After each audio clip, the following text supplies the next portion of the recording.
हमने शहर को दी एक नई पहचान, हम हैं सिंघानिया बिल्डकॉन।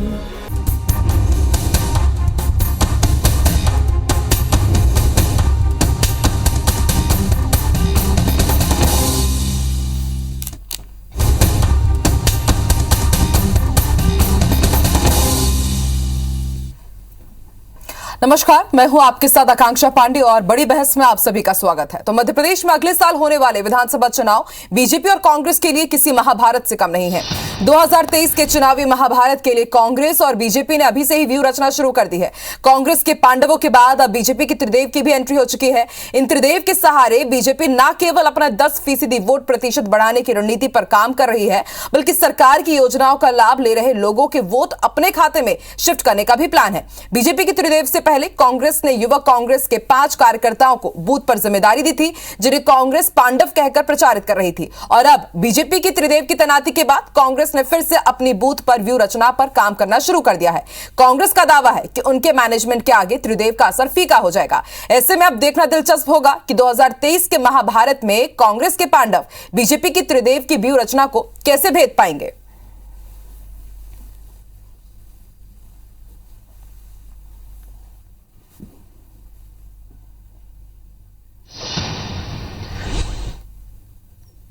हमारी बूथ की संरचना वैसे भी बहुत मजबूत रहती है और उसके बाद जब चिन्हित होगा, नामांकित होगा, उसके बाद हम इन तीनों व्यक्तियों की जो है अपने आप में ट्रेनिंग स्टार्ट कर रहे हैं, प्रशिक्षण इनका चालू कर रहे हैं और यही जो है भारतीय जनता पार्टी को चुनाव जिता कर देते हैं। लेकिन कांग्रेस पार्टी में जिस तरीके से आप जानते हैं कि वोटों के भी लाले पड़ रहे हैं और कार्यकर्ताओं के भी लाले पड़ रहे हैं, तो पहले कांग्रेस पार्टी से हमारा अनुरोध है कि 5 पांडव की बात तो कर रही है, पर लेकिन उनकी सूची तो दिखाए। ये बड़े बड़े दावे करते हैं, प्रशिक्षण देते हैं। जब चुनाव आते हैं 2018 में हमने देखा सारे बूथ खाली पड़ रहे, बूथ पे बैठने वाले लोग नहीं मिले।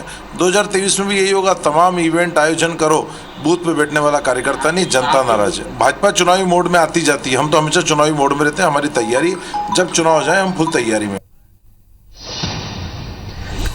तो मध्य प्रदेश के चुनावी महाभारत में इस बार पांडव वर्सेस हमें जरूर त्रिदेव देखने को मिलेगा और इस मुद्दे पर बातचीत करने के लिए, चर्चा करने के लिए हमारे साथ जुड़ चुके हैं बीजेपी प्रदेश मंत्री राहुल कोठारी जी, जो हर विषय पर बेहद मजबूती के साथ अपना पक्ष रखते हैं। स्वागत है राहुल जी आपका। और कांग्रेस का पक्ष रखने के लिए हमारे साथ अविनेश बुंदेला जी भी जुड़ चुके हैं। अविनेश जी, आपका भी बहुत बहुत स्वागत है। राहुल जी, मेरा पहला सवाल, सीधा सवाल आपसे कि एक बूथ में कितने यूथ, ये सवाल बार बार खड़ा होता है। कांग्रेस का कहना है कि उनके पांडवों की देखा सीखी करते ही बीजेपी त्रिदेव के फॉर्मूले पर जा रही है। तो ऐसे में पहला सवाल आपसे यही कि क्या वाकई कॉपी की जा रही है और ये कितना असरदार रहने वाला है?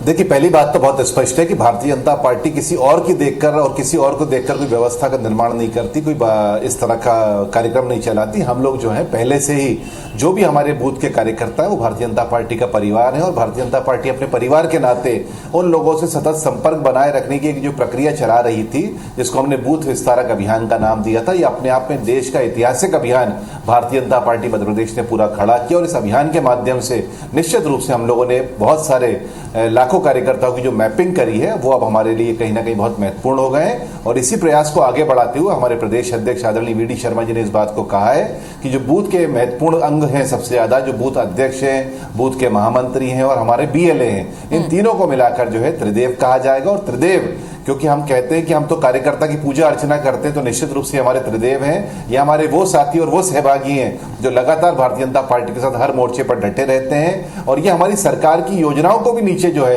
ले जाने के लिए बड़ा महत्वपूर्ण अपने आप में रोल अदा करते हैं। तो कुल मिला के इनको प्रशिक्षण देने का हम लोग प्रक्रिया चालू कर रहे हैं। और भारतीय जनता पार्टी जो है, आप जानते हैं कि एक बड़ा मिशन जो है इस बार लेकर चल रही है और वो है 10% एक्स्ट्रा वोट लेने का।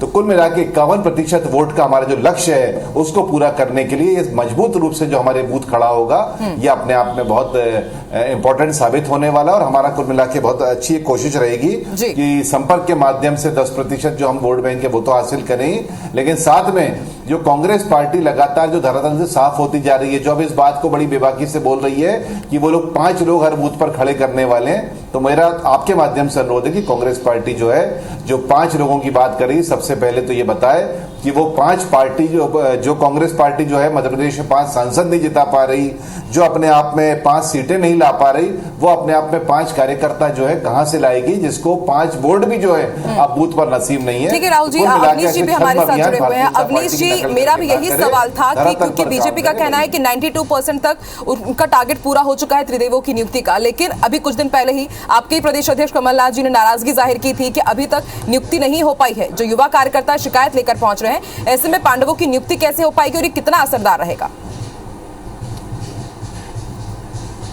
देखिए, सबसे पहले तो मैं एक बात स्पष्ट कर दूं कि आकांक्षा जी, बड़ा अच्छा विषय है आपका कि पांडव वर्सेस त्रिदेव। और आप जानते हैं कि पांडव इतिहास में 5 ही रहे हैं और वो 5 पांडव पूरे दुर्योधन की सेना से लड़े, कौरवों से लड़े, वो 100 भाई थे। और आप देखें वो पूरी नारायणी सेना से भी लड़े क्योंकि सत्य के साथ थे पांडव। पांडव सदैव सत्य के साथ रहते हैं। धन्यवाद आपका, अभिनंदन कि आपने इतना अच्छा विषय चुना, पांडव वर्सेस त्रिदेव। देखिए, त्रिदेव जो शब्द है कहीं ना कहीं फिल्म से इंस्पायर है। भाजपा हम जानते हैं कि फिल्म से बड़ी इंस्पायर है। ये फिल्म को ऐतिहासिक घटनाओं से जोड़ देते हैं और जब ये सत्ता में नहीं थे तो फिल्म को ये मानते थे कि फिल्म तो फिल्म है, जब इनको फायदा होता है तो किसी फिल्म को ऐतिहासिक घटना से जोड़ देते हैं। तो ये वही भाजपा है। तो मैं एक स्पष्ट कर दूं और सबसे बड़ी बात मैं आपको बताऊं, माननीय कमलनाथ जी के नेतृत्व में जो पिछले कई समय से जो हमारा घर घर चलो अभियान चल रहा है, 1 बूथ 5 यूथ, इसके अलावा आप देखें मंडलम सेक्टर, ये सारे जो लोग रहेंगे वो हमारे बूथ के 5 पांडव रहेंगे। और ये राहुल जी अभी कह रहे हैं कि इनके 5 कार्यकर्ता कहाँ से मिलेंगे, तो मैं श्री राहुल जी से निवेदन कर लूँ, उनको थोड़ी सी जानकारी दे दूँ कि आपकी सरकार ने पिछले 3 महीने में कांग्रेस के 7800 कार्यकर्ताओं पर FIR दर्ज की है प्रदर्शन के खिलाफ, प्रदर्शन करने के। और तो और दूर मत जाइए, अभी जिस दिन आपने व्यापम का नाम चेंज किया था उस दिन हमारे 150 युवाओं को आपने गिरफ्तार भी किया था, उन पर FIR भी दर्ज की थी। तो ये तो हो गया आपकी इस बात का जवाब। बाकी मैं एक बात स्पष्ट कर दूं, ये चाहे त्रिदेव ले आए या कोई भी ले आए, 2023 में इनकी हार तय है। ये 2018 में भी नहीं जीते थे, ये तो दुर्योधन की तरह छल से जीते थे। आपने देखा होगा जिस तरह से छल से, चाहे दुर्योधन हो या रावण हो, जो सत्ता हथियाने का काम करते थे। आपको याद होगा दूध कीड़ा में किस तरह पांडव सत्य के साथ किस तरह युधिष्ठिर को हराया था। तो वही काम भारतीय जनता पार्टी ने किया है। बेंगलोर से बड़ा स्नेह इनको, बेसिकली बेंगलोर और गुरुग्राम में एक रिसोर्ट है, वहां से बड़ा, वहां इनकी पूरी सत्ता की जो कहते हैं ना पटकथा रची जाती है। राहुल जी, आपका जवाब बेहद गंभीर यहाँ पर आरोप लगाए जा रहे हैं कि जिस तरह से दुर्योधन ने छल करके सत्ता हासिल की थी, उसी तरह बीजेपी ने भी किया और इसका असर अब देखने को मिलेगा। पांडव हराएंगे जरूर इस बार बीजेपी को। नहीं, देखिए, मुझे लगता है कि ये चर्चा में त्रिदेव और पांडव जैसे शब्दों का उपयोग तो आप कर रहे हैं, अच्छी बात है, लेकिन मुझे लगता है कि जो कांग्रेस पार्टी है इसको, ये रावणों का परिवार है। और रावण का परिवार आप जानते हैं कि जिसमें इनके प्रदेश अध्यक्ष कमलनाथ जो 6 महीने गायब हो जाते, जैसे कुंभकर्ण सो जाया करता था, उस तरीके से कभी कभी भोपाल छोड़कर चले जाते और जब मन में आता भोपाल आते, दुबई अमेरिका घूमते हुए और 1-2 बैठक करके अपने फॉर्मेलिटी करते, तीसरी करते और उसके बाद फिर वापस काम पे से निकल जाते, व्यापार करने निकल जाते हैं। तो मुझे लगता है इनके परिवारों का नाम तो बहुत सारे तरीके से रखा जा सकता है। क्यों पांडवों को बदनाम करने में कांग्रेस पार्टी लगी है? वैसे ही भगवान राम से लेकर सबको बदनाम कर चुकी है, सबके बारे में कुछ ना कुछ बोल चुकी। तो मुझे लगता है इनको ऐसे धार्मिक शब्दों का तो प्रयोग करना ही नहीं चाहिए, इनके ऊपर ये सूट भी नहीं करता। लेकिन कुल मिला के भारतीय जनता पार्टी इनके शब्दों पर नहीं जा रही। हमने सरकार जो बनी थी वो आप जानते हैं, वो अपनी व्यवस्था से बनी थी। सरकार इनकी कांग्रेस पार्टी की थी, लेकिन वो जिस तरीके से अपने अंतर्द्वंद से भरभरा कर गिरी थी, उसके बाद भारतीय जनता पार्टी आज स्वेच्छा से सरकार दे रही है। और मैं आपकी बात रोककर एक बात कहना चाहूंगा कि 29 विधानसभा के उपचुनाव बाद में हुए और उसमें भारतीय जनता पार्टी ने जो जीत हासिल करी है वो जनता की मोहर जो है हमारी सरकार पे लग चुकी है और आप सरकार से बाहर पूरी तरीके से हो चुके थे। इसलिए आपको अब ये कोई कहने का अधिकार नहीं है कि आपकी सरकार थी। आपके ज्यादातर लोग हमारे साथ आ चुके हैं और जो भारतीय जनता पार्टी का काम करने का तरीका है बूथ पर वो हम करेंगे। हमने बूथ को ABC कैटेगरी में डिवाइड करने का प्रयास किया है। हम C बूथों को A पर लेकर आएंगे, B को A पर लेकर आएंगे और एक अच्छा प्रयास जो है सार्थक रूप से कर रहे हैं। कांग्रेस पार्टी बिल्कुल अवनीश जी, कांग्रेस के सामने एक ही चुनौती भी रहेगी क्योंकि डिजिटलाइजेशन पूरा हो चुका है। हर एक बूथ का हम देख सकते हैं बीजेपी की कहां पर किन कार्यकर्ताओं की नियुक्ति की गई है, लेकिन अभी कांग्रेस कहीं ना कहीं इसमें कहीं पिछड़ी हुई है। इसको आप कैसे रेक्टिफाई करेंगे?